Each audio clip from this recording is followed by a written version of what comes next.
नमस्कार, capital TV का खास शो राहुल का अग्निपथ देख रहे हैं आप। मैं हूं आपके साथ पूजा।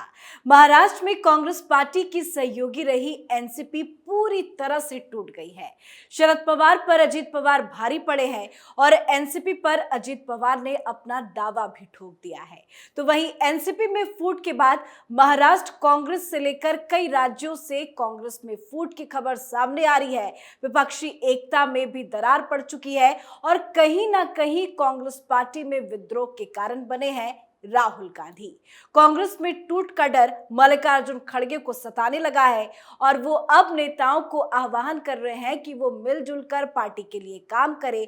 तो कैसे कांग्रेस पार्टी में भी अब दरार पड़ रही है, आज इसी पे चर्चा करेंगे। बातचीत के लिए मेरे साथ स्टूडियो में मौजूद हैं कैपिटल टीवी के एग्जीक्यूटिव एडिटर राजीव जी। राजीव जी, बहुत बहुत स्वागत है आपका। धन्यवाद। एनसीपी में टूट के बाद महाराष्ट्र कांग्रेस से लेकर तमाम राज्यों से टूट की खबर सामने आ रही है। कहां बवाल चल रहा है? देखिए, जो स्थितियां पैदा हुई है उसमें राहुल गांधी की अहम भूमिका मानी जा रही है, क्योंकि पहले तो महाराष्ट्र के सिचुएशन में अभी राहुल गांधी की क्या भूमिका है उस पर देखना जरूरी है। एक तरफ एनसीपी के अंदर ये चल रहा है कि राहुल गांधी जिस तरीके से अड़ियल रुख अपनाए उससे एनसीपी के अंदर एक खेमा है जो पहले शरद पवार के साथ खड़ा रह रहा था, वो भी शरद पवार की नीतियों से गुस्से में आ गया। उसका कारण यही था कि पटना में एक मीटिंग बुलाई गई, वो विपक्षी पार्टियों की मीटिंग थी और उस मीटिंग में राहुल गांधी पहली बार नहीं आ पाए क्योंकि वो विदेश में थे और उस बैठक के लिए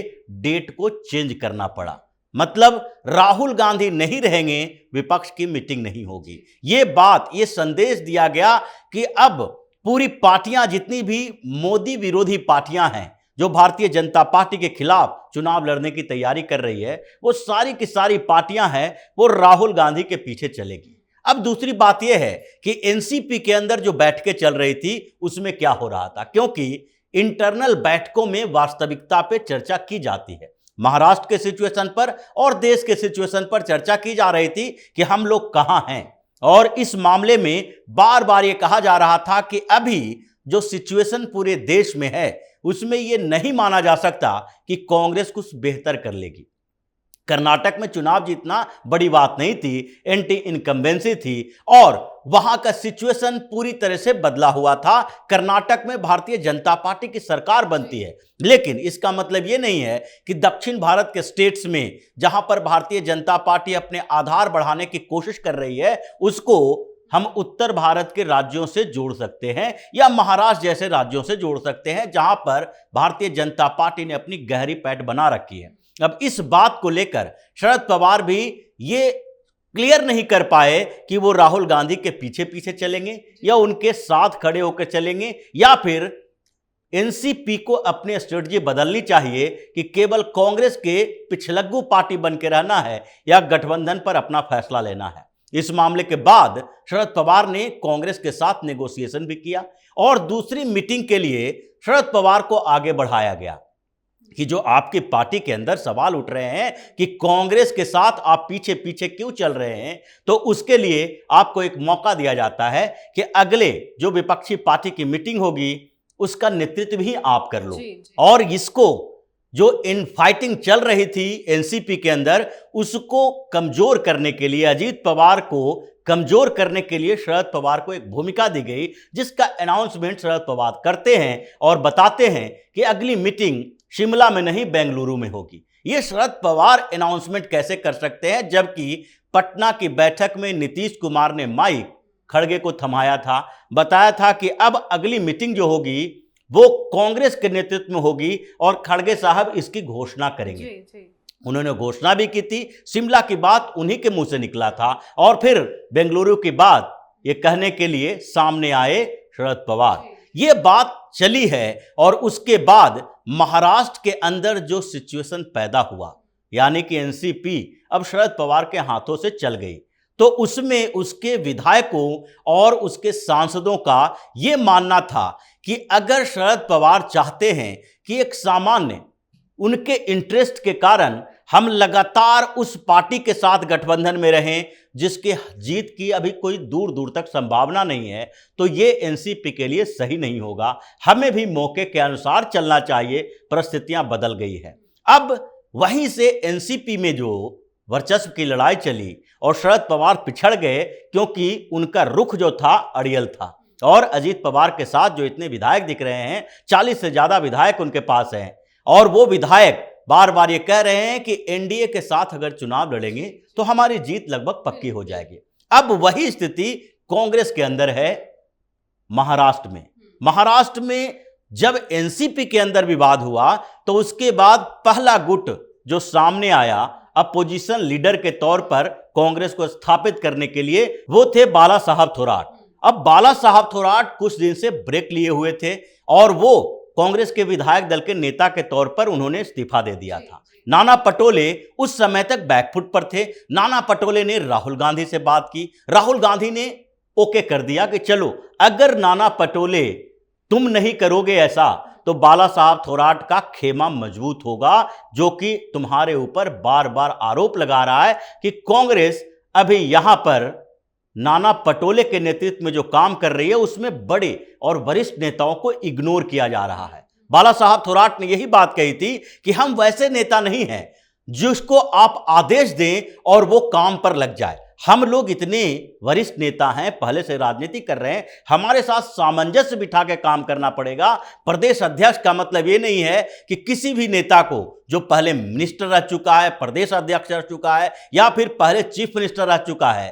कांग्रेस के अंदर पृथ्वीराज चौहान है, अशोक चौहान हैं, ये मुख्यमंत्री रह चुके हैं। इन लोगों को आप आदेश देते हो, आपको ये काम करना है, वो काम करना है, इनके साथ सामंजस्य बिठाओ। तो ये दो गुटबाजी जो चल रही थी अभी भी वो जिंदा है।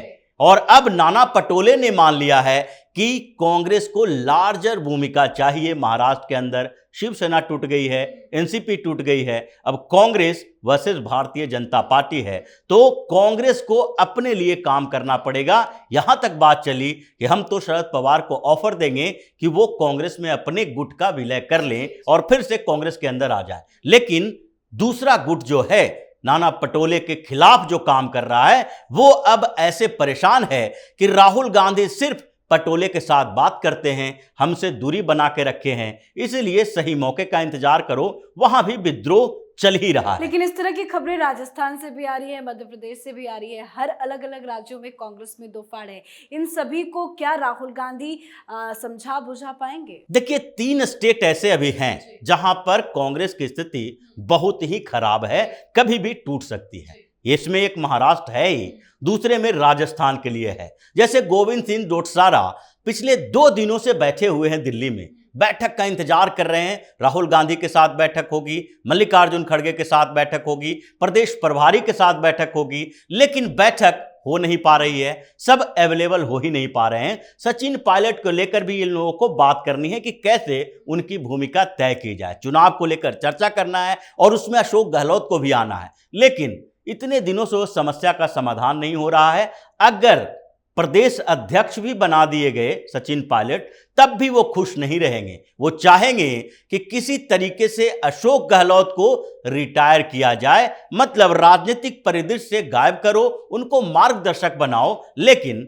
जिम्मेदारी बड़ी नहीं होनी चाहिए। इसलिए वहां की समस्या का समाधान नहीं हो पा रहा है। दूसरे तरफ अभी एक और फ्रंट खुल गया है, वो स्टेट है केरल।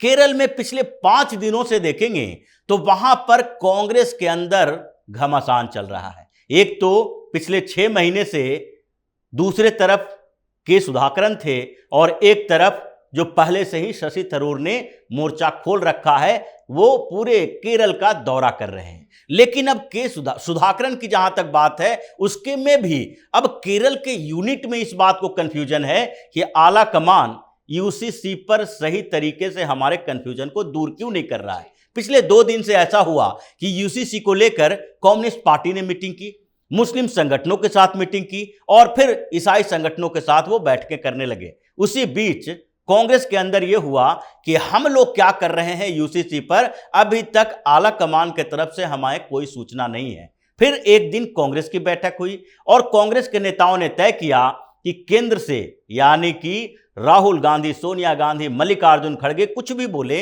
हम ये प्रस्ताव पारित करते हैं, यूसीसी का विरोध करेंगे और यूसीसी के खिलाफ पूरे राज्य में प्रदर्शन करेंगे। मतलब यहां पर अभी भी कंफ्यूजन है केरल के अंदर ये गुट जो कि राहुल गांधी के साथ था वो भी इनकी बात मानने को तैयार नहीं है। अब समस्या ये है कि अगर यहां पर राहुल गांधी या फिर मल्लिकार्जुन खड़गे, केसी वेणुगोपाल, ये सारे लोग मिलकर एक फैसला लेते हैं कि यूसीसी पर हमारा स्टैंड वैसे ही होगा जैसे 370 पर है, यानी कि हम लागू करने के पक्ष में भी रहेंगे, समय ये नहीं बताएंगे कि अभी समय नहीं आया है, सामंजस्य बिठाना है और आप संवैधानिक तरीके से इसको लागू नहीं करने जा रहे हैं, इसका विरोध करेंगे। उसके बावजूद केरल में यह विस्फोट होगा क्योंकि वहां पर कई ऐसे सीटें हैं जहां पर मुस्लिम है जो डिसाइड करते हैं कौन जीतेगा कौन हारेगा। तो 3 स्टेट में तो पूरी तरीके से कांग्रेस के अंदर बगावत चल रही है और उसके बाद जो अपोजिशन पार्टियां हैं जो कि बार बार ये कह रही है कि राहुल गांधी जो कि पहले एकला चलो का नारा देते रहे, सोनिया गांधी की तरह इन्होंने कोऑर्डिनेशन नहीं किया।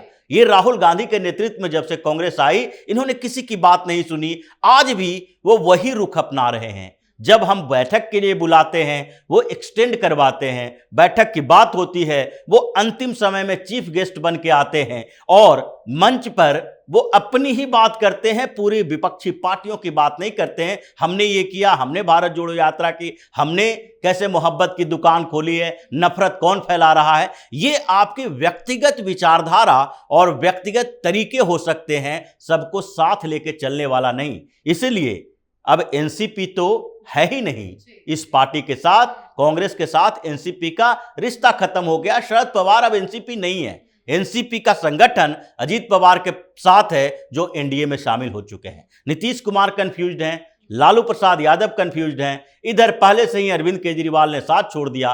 तो धीरे धीरे ऐसा हो रहा है कि विपक्षी पार्टियां जो कांग्रेस के साथ आना चाह रही थी वो भी बाहर है। कांग्रेस के अंदर जो कलह चल रहा है उसमें भी छत्तीसगढ़ में थोड़ा मामला शांत है, लेकिन 3 स्टेट में लग रहा है कि कभी भी ये बगावत विस्फोटक हो सकता है। बहुत बहुत धन्यवाद सर समझाने के लिए। तो महाराष्ट्र के बाद अब अलग अलग राज्यों में फूट की खबर सामने आ रही है। कांग्रेस पार्टी में भारी फूट है, आपस में ही नेता लड़ रहे हैं। अलग अलग राज्यों में कांग्रेस दो फाड़ में बढ़ती हुई नजर आ रही है। वहीं विपक्षी एकता भी कांग्रेस के लिए भारी पड़ रहा है। अब देखते हैं राहुल गांधी इस विद्रोह को कैसे संभाल पाते हैं। आज के हमारे शो राहुल का अग्निपथ में फिलहाल इतना ही। देखते रहिए कैपिटल टीवी। नमस्कार।